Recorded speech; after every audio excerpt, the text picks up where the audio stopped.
to talk about lawn and lawn care. I've been organic 15, 20 years now, and I've had no issues with the grass I have.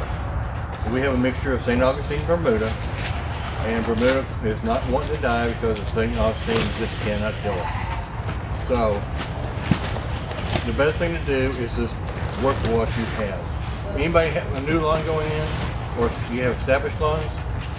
Established. You have grass there already. It's mostly weeds. How many weeds? What? How many weeds? A lot The whole of yard? weeds. Okay. All right, the way, I'm going to tell you the way I do it. It's easier, in the past I've talked about the products themselves. Well, I'm going to tell you how I do it with the products that we have up here. Let's go back to January. Everybody says, well, we don't do anything in January. That's the problem, because if you have anybody that has leaves next to you in their yard, well, in yours, if you do not mulch those or get rid of those, this is going to turn into a fungus. Because when you have any kind of thick leaves that's going to create thatch, thatch is going to be as deadly to your grass. So either mulch them, which is a good idea, because if you mulch them, you're putting fertilizer back into the yard. If you want to bag it, you can bag it. Hopefully you have some place that you can make a compost, which is compost. A good way to do compost is you want brown, green, brown, green. That's the best way of doing that one. Okay, so in January, I mow the yard. If there's any leaves, I get rid of those. Blow out of the flower beds, you can have them, and you can mulch those, bag them if you want to, but you can also take the bag of mulch that was torn up and throw those back into the flower bed as a ground cover, or a cover for the weeds, or mulch to help the flower bed. So now we're to January, February. In February, we need to put down pre-emergence. And the best time that I found a pre-emergence to go down is probably about the middle of February. And what you want to do is start, if you see any kind of weeds coming up that have seeds, that is what this is going to maintain, which is actually going to hit the best, would be the seeds coming off the weeds. That's what you want to kill. But also, when you use this, if you put down any kind of seed, it's going to prevent that seed from germinating as well. So if you're going to put something in a flower bed, make sure you do not put this in the flower bed, or otherwise your plants will not germinate. 1 week later, I come back with, I use this one, which is a 422, which is on the NPK. NPK is nitrogen, potassium, phosphorus. And the higher you have,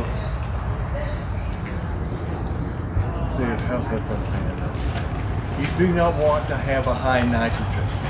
High nitrogen would green up your grass, but it does absolutely nothing for anything other than that. Okay. Once I put that down, I water it in really good. Now we were talking about the backyard that you had. And you have the thatch, it's gone now. Brown patch is gone. We'll see. I'll let you know in September. Okay. We'll talk about that later. Okay.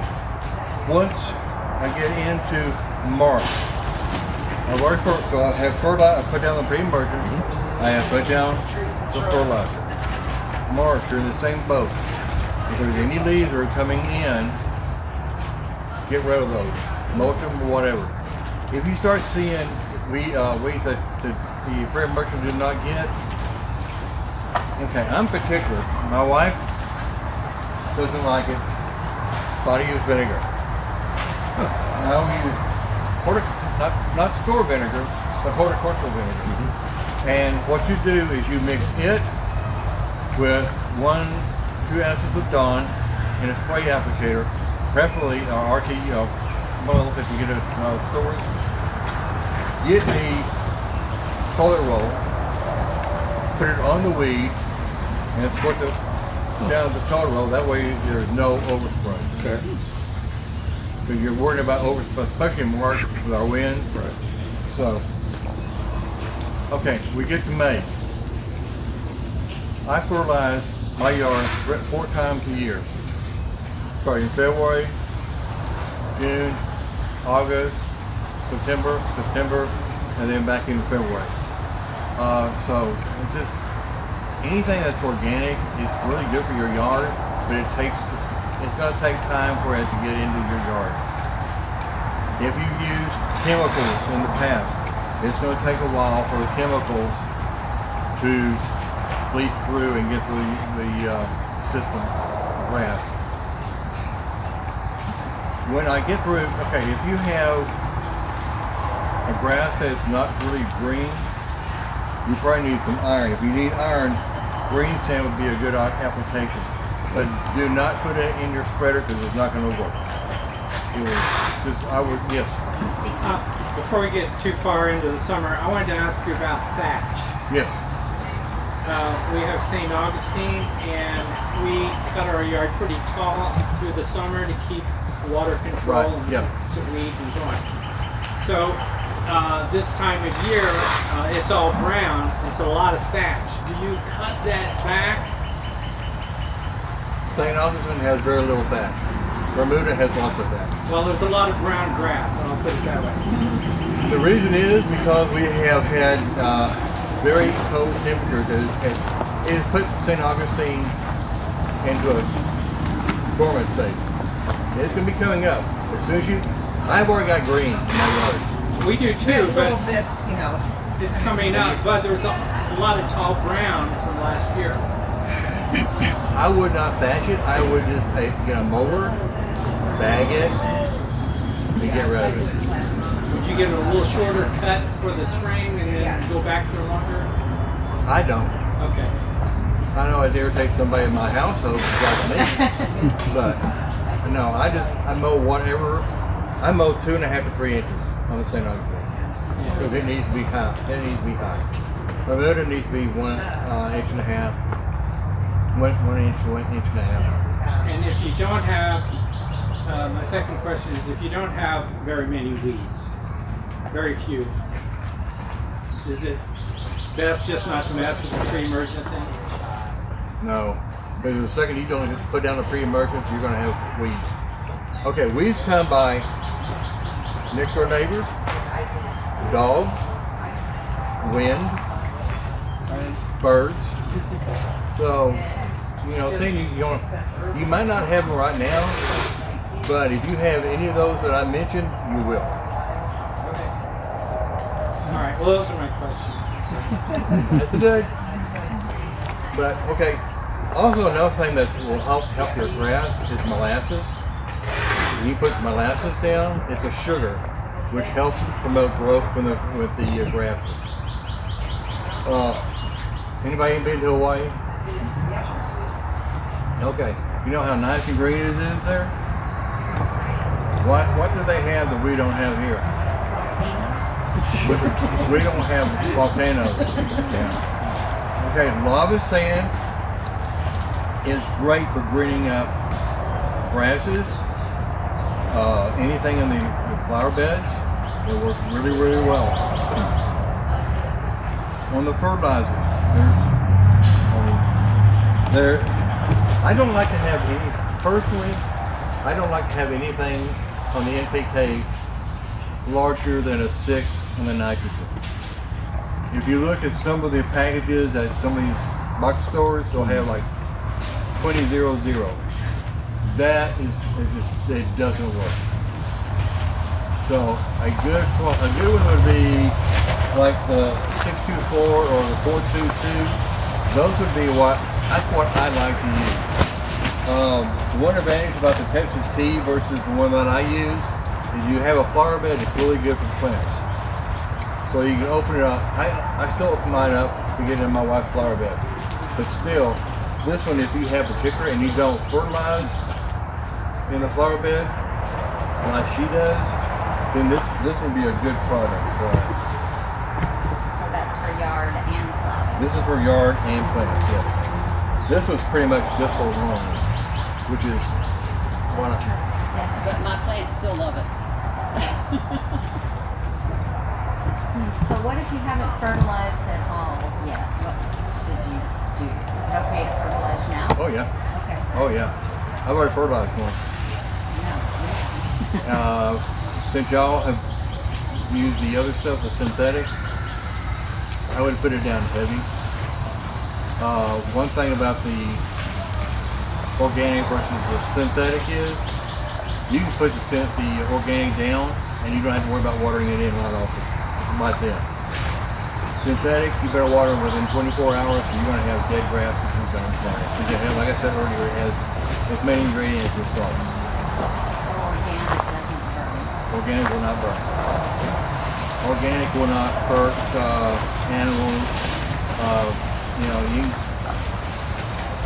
We have people and animals walking our fertilizer before I've even watered it and it hasn't hurt them yet. Do you have a thought on aeration of the yard? If you have a really good organic yard, you're going to have worms out the wazoo. That is a better aeration than if you go out there. You go if you're new to it and you want to get some air into the ground, the soil. Yeah, I would do that.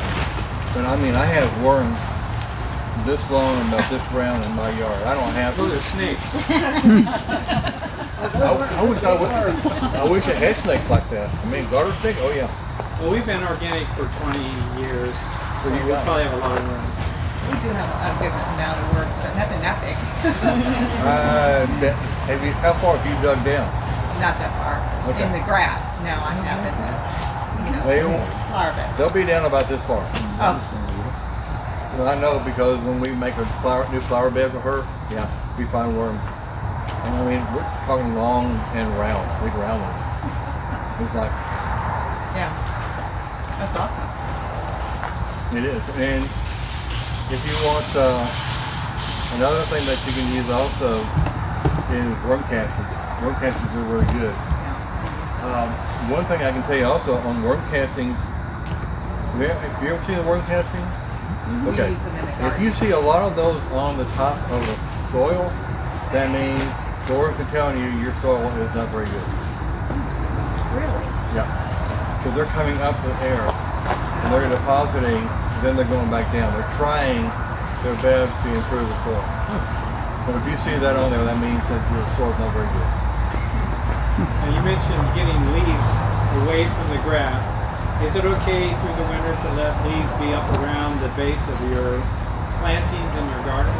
As long as you mulch them. 'Cause, again, if you have a pile of leaves, they're going to create a fungus underneath because everything gets wet. Because we have rain in the winter. Normally, Sometimes. we have rain in the winter. Sometimes. But it will compact. So if you can pull those out, mulch them up, and then put them back into the flower bed, so you can use them as a compost and also use it as a mulch.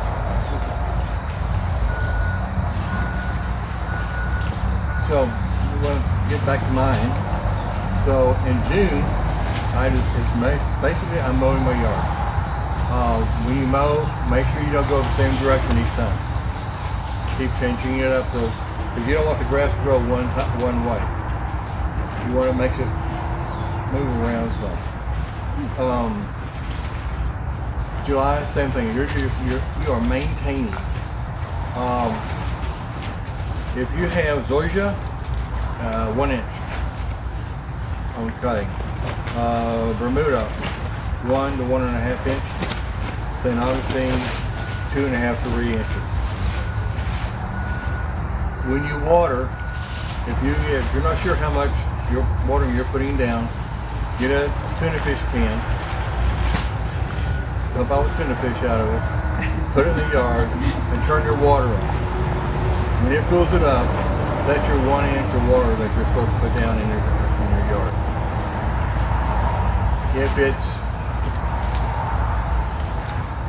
If you have an area where that runs off, the area where it runs off, water it for about 5 minutes and turn it into the sponge effect. let this soak up the water, pull the water away from it, let this soak in, and then come back and water it again. That way the water will soak in better. Watering, I water twice a week. That's all I water. In August, maybe late August, I might have to go in with a supplemental because you don't want to stress the grass. Once you get into September, we're starting to cool off a little bit. Hopefully.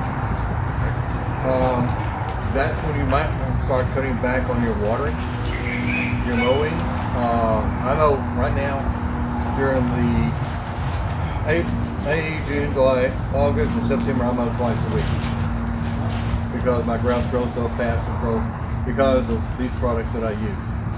But I will come back as soon as I leave here. I've got lava sand to put down. I need to put down green sand and molasses in my yard. I'll put all those down, and then I'll water it in sometime during the week. And azomite. Well, totally forgot about that. That goes down in March. I need to get that down. I haven't had a chance to put it down. Is that flour? Azomite. It's good for anything. This is good for a lawn. Okay. What is it? How many vitamins do you take? A lot. This is putting vitamins and trace minerals back into Okay. the soil. Trace minerals. Because what has happened in the past, all these synthetic fertilizers that everybody's been using has drained all the trace minerals and vitamins in the soil. They're gone. What you have to do, you have to rebuild this. And I put the entire bag in my yard. And my yard looks, I think it looks great. I've heard. Does it look I good? bet that'd be really good in a garden where you're growing food. It's thick. Yes. Yeah. Yeah. It's really good. So vitamins because we are starting from scratch. So can you elaborate on starting from scratch? Starting from scratch, I would. Vitamins first. I would put the fertilizer down first. Because what you want to do is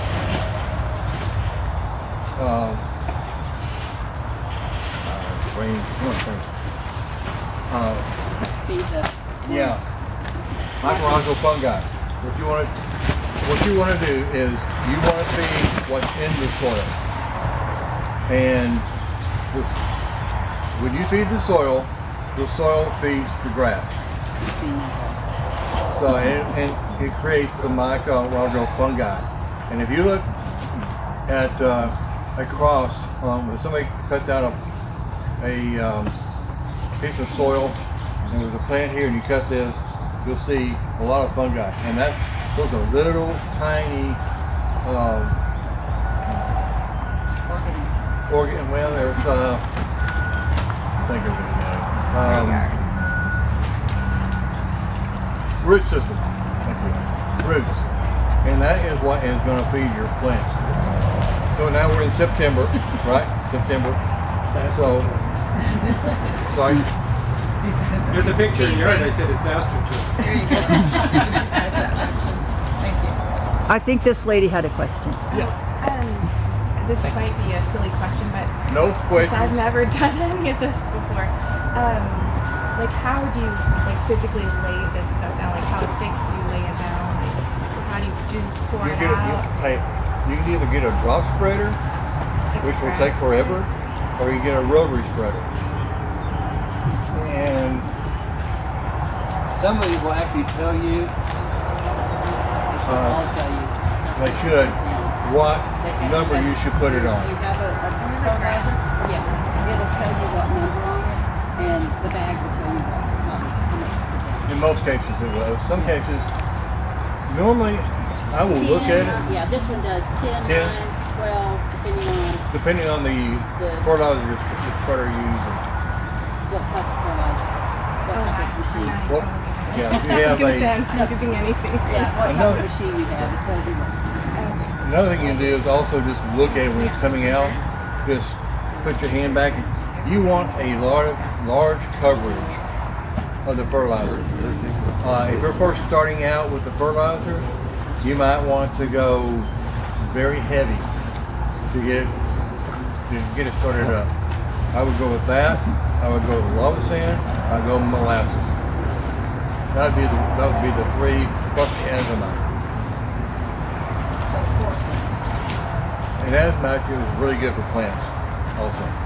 That has molasses in it. Would that be enough? It should be enough. Okay. So if you fertilize with that, it's going to have molasses.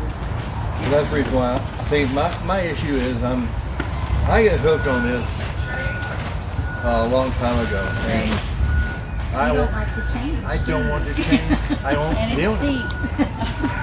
It's chicken manure. Oh, yeah.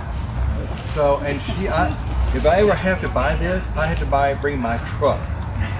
She will not let it. It won't go in the car. I can put anything else, but I cannot put this in the car. But I would. Another thing that dry molasses is good for is ants don't like it. Especially fire ants. Especially fire ants don't like it. We're in September now, and like I said, I'm backing off of stuff. But okay, let me. February, March, April, May. We're going up in the next 4 months down. August, this is the third time, and November. Those are the 4 months that I put my fertilizer down. Every 3 months. Every 3 months. I depend on work. Some people say you don't have to do this. It's overkill. You look at my yard. That's all I have to say. I mean, if you don't believe me, I'll give you my address. You can come look in June and July. See, at the August, worst time of the year for turf. I have no problem with it.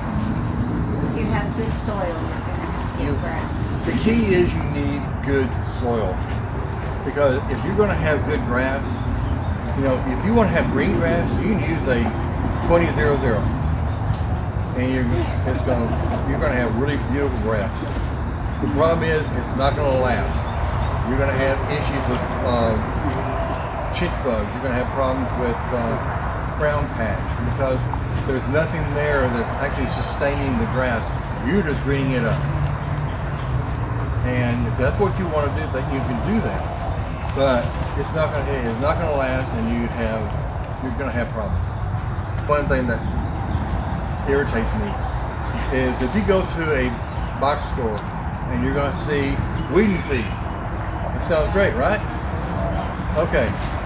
If you put that down right now, you can take care of the weeds. What are you feeding? The grass is dormant. This fertilizer is for greening out grass. That is all it's there for. So you're wasting your money. Do it my way, and you'll have no problem. I don't have problems. Like I said, the only time I have issues with weeds is when they come in via the things we talked about earlier.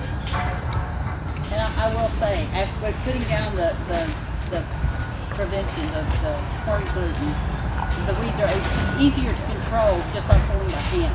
Right. After you start using that for a couple of years, it's going to get it under control enough that you can manage the ones that come up by hand.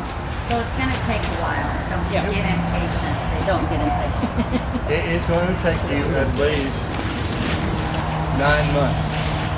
I'll be honest, it's going to take you at least 9 months. Once you start this is not a quick fix. This is not instant gratification. This is over time. And once you get it over time and you get everything in control, it works really well. But I do want to say one thing. I have more fun with this. Vinegar. You can tell when he's outside spraying vinegar. It smells like a salad. But they die. Okay, the difference between vinegar and that thing is, okay, anybody heard of Agent Orange? Who made Agent Orange? Monsanto. Who makes Roundup? Monsanto. Satan. Yeah. I'm just saying, I mean, if you want to take a chance on it, but this is a lot more, it's more fun because like you said, it's a salad, so I can't get in trouble. So I do not like salads. But, like I said, but if you use the vinegar, be careful because it is like that other thing. It kills everything. Now there is. Yeah, it fell down. Yeah, let me grab this. This is another good product though. This is for lawns. The dreaded dandelion. But you can actually use this on the lawn. Whereas the other thing that I had, the vinegar, it will kill everything. The only thing it will not kill is poison ivy. I'll be honest with that. It will not kill poison ivy. There is a product. Doesn't pulverized have one for ivy? Yeah, there's the green formula is for lawns, the blue one is for grasses and grasses and weeds, and then the orange one will supposedly kill the poison ivy. Okay. The brush, that's the brush killer. Yeah. The orange one. And I've heard from other people that it takes multiple times to kill it. But you know, you don't want to set it on fire because you just spread it everywhere. So just be careful on the poison ivy, but hit it at the bottom and start killing it down there. So if you have grassy type weeds, I don't know the names of them, I guess crabgrass. Ryegrass. Well, it really doesn't matter because there's grassy weeds and flowering weeds. The weed killer for lawns only kills the flowering weeds, which is why you can use it on your lawn. Okay. But grassy weeds are basically a matter of opinion, whether they're a weed or a lawn grass. And it's really hard for them to make a product that can distinguish. Between. Yeah. Sometimes it's easier if you don't like it, you just pull it. So any more questions? Because I'm still September, October is everything's really winding down. So now we start looking at mowing again with mulch because you want, if there's any leaves down there, get rid of those leaves. Don't let it come in and get a fungus. Cornmeal. If you have a fungus, get cornmeal. Cornmeal. It's kind of like if you have a fungus on your toes. That's basically what that is, and we need to get rid of it. So that will get rid of it. If you have chinch bugs, DE works on it. Horticultural DE. That'll get rid of the chinch bugs. But if you do, make sure you go at least 2 feet out from where the damage is, because once they destroy this area, they're going out. They're going to the food. So put it out there, put it kind of heavy. If it rains, you're going to put it down again. So sure, you know, we're very knowledgeable people here. Another thing you can do is look up Howard Garrett. And he's going to tell you the same thing I've said, but he'll go in more detail and a lot better than what I did. I guess I have come up with another question. If I have an area in the yard where we've walked a lot and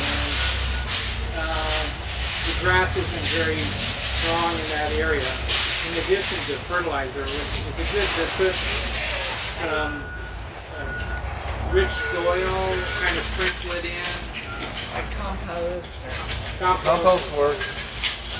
What's the rejuvenate? Mayor Rejuvenate Compost. That's a very good product. Rejuvenate. Mayor Rejuvenate. It's over there. They'll get it for you. But don't put it on more than half an inch. Okay. But it's a really good product. There's lots of good products out there. It's just there's some that are better than others. And the ones you see up here are the ones that I like. So what about Texas native grass? In Bermuda.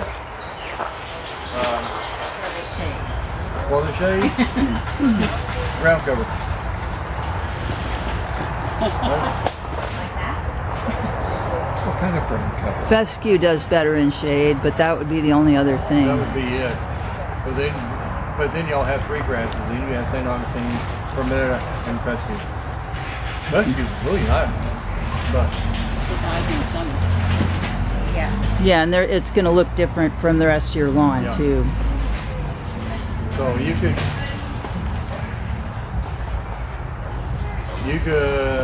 limb up your tree, let more light in. Just don't over.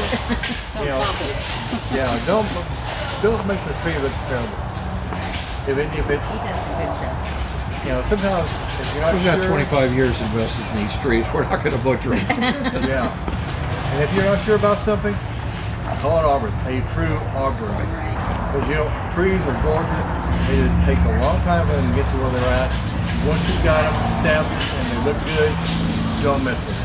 You know, St. Augustine, unlike other grasses, you can't go buy a seed in the store. So, but we have read and wondered what you thought about it, that at certain times of the growing season, it'll send up a shoot that has seeds on it. Should we let that come up and do something with it, or Let it dry and then mow it. I have never tried that approach. I don't know. I'll be honest, I don't know. you know what I'm talking Yeah. about? Yes. But it has to get really tall for that seed to come up. Yeah, Mine does not get that tall. Like I said, I mow You're going twice a week. I mow on Mondays and Thursdays.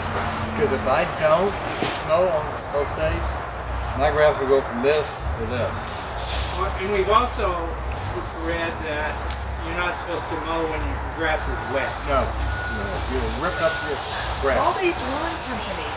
They're ripping it up. They're I just can't believe Don't- it. All this spring yeah. rain, and then they all come in and mow their neighbor's grass. I would not let my wife touch my grass. You know, and if a group that mows the yards comes in and they've mowed wet yards, and now they get something on their wheels and it comes in the yard, and you get problems with that. Yep. Now, the undercarriage, if somebody has a fungus or something like it's bug or something like that, and they mow it, it's on their deck, they go and walk over your yard, or it's going into your yard because they're like using a drop for a blow versus a mulch down. Yep. Congratulations, you have a week. So I have a question about the organic fertilizer. So Yes. if you use the rotary thing, does it cause streaks like regular fertilizer? You're talking about the push.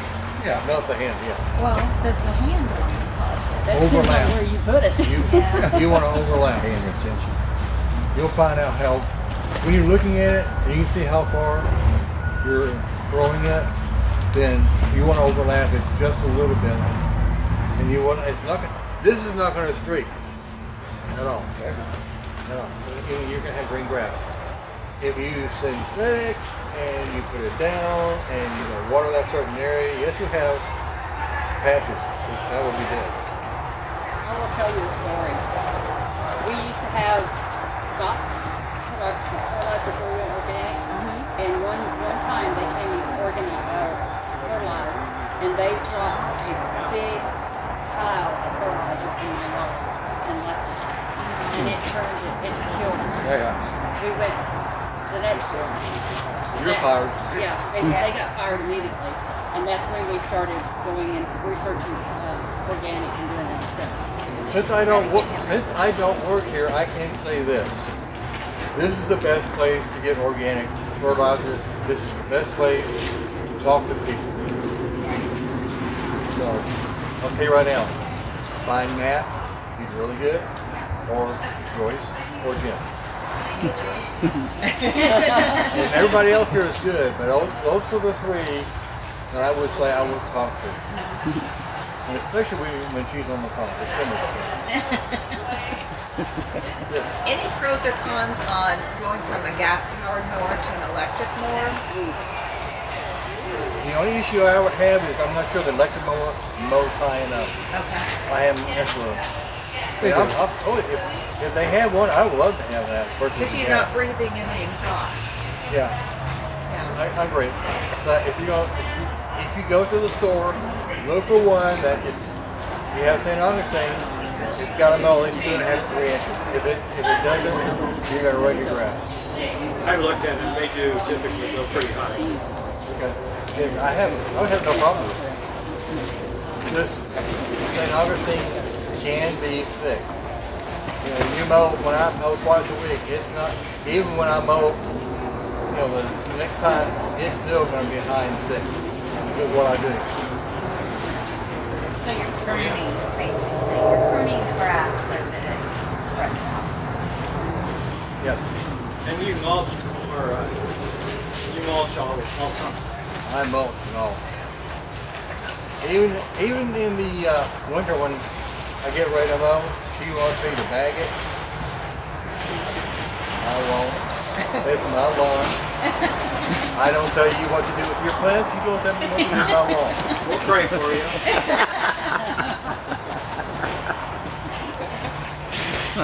He needs prayers, really. You know what you can do also is try this one, then try this one, and then try mine. It won't hurt. It's not gonna hurt. It's organic. It's not gonna hurt it. Have you tried Texas tea fertilizer in the past? I have friends who have. I like the 422. I'm thinking the 422 now for us because we haven't put it on since the fall. And so coming into this season, you want a green, you want that nitrogen, right? More than the other. Remember when you're fertilizing on the NPK, the nitrogen is for greening up grass. So, but the grass is not going to be, you don't want the nitrogen to be the one that's going to green up the grass. You want the soil and the trace minerals and the micro fungi. You want that to be the thing that's going to green up the grass. Because if you have a healthy soil, you're going to have healthy grass. If you have bad soil and you use a high nitrogen fertilizer from those people, you're going to have, sooner or later you're going to have issues sooner or later. I have had my grass 15 years, and I've had no problem. Yeah, we've had ours over 20, and we, a few little problems here and there, but because we bought fertilizer here for a long time. Which one did you buy? The good one or these other two? Well, we bought Texas tea some, and there was another one. I don't know which one it was. It was on sale. We're like, oh yeah, let's get 2 bags. But it's all been organic. Yeah. 22 years you've been organic. 22 Wow. years. Okay. We actually do maintenance for people's yards. We don't mow lawns, but we will fertilize them and put out your corn gluten meal and all of that. And we get a lot of customers who are having some kind of issue with their lawn, and when Jim is the one who goes out and diagnoses the problems, and he often finds that they have take-all root rot and or brown patch. And invariably, those customers have been using chemical fertilizers. If you're on an organic program, you can still get it, especially if you're using somebody else's lawnmower, because they, like you said earlier, they can bring stuff in. But if you have a nice, healthy lawn with healthy soil, you're much less likely to develop those kind of problems. I learned a lot. Yeah. Thank you. Thank you.